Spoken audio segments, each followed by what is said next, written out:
Hello YouTube family, कैसे हैं आप लोग। आशा करते हैं कि आप लोग अच्छे होंगे, स्वस्थ होंगे, मस्त होंगे, अपने अपने घर में अपने अपने परिवार साथ खुश होंगे। और देखिए छठी माँ का गाना सुना रहे हैं हम लोग, आप लोग सुनिएगा प्लीज़। और चैनल पर लाइक सब्सक्राइब जरूर करिएगा।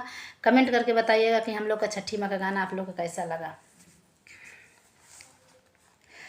कामन रम के अंगने में बसावा बसावा नहीं नहीं जाए, बसावा नहीं नहीं जाए।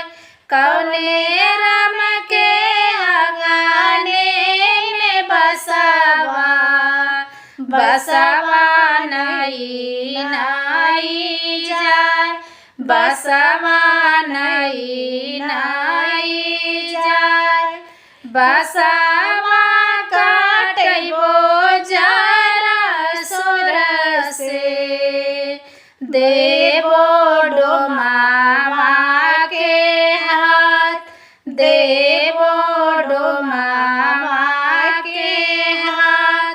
बसावा काटबो जरा सुर से, देवो डोमावा के हाथ, देवो डोमावा के हाथ। जल्दी जल्दी बिना डोमदा उड़ावा अइले अरघ के बेर, भइले अरघ के बेर।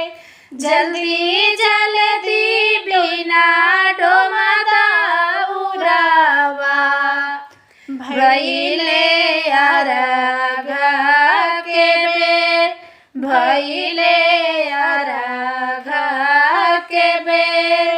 कवने रम के अंगने में बसावा बसावा नहीं नहीं जाए, बसावा नहीं नहीं जाए। कवन जड़ा घर से फलावा लाइबे, दौरा देबै सजाए, दौरा देबै सजाए। फलावा से देबै अरगिया, आदित्य बाबा होखी ना सहाय, आदित्य बाबा होई ना सहाय। फलावा से देबै अरगिया, आदित्य बाबा होखी ना सहाय, आदित्य बाबा होखी ना सहाय।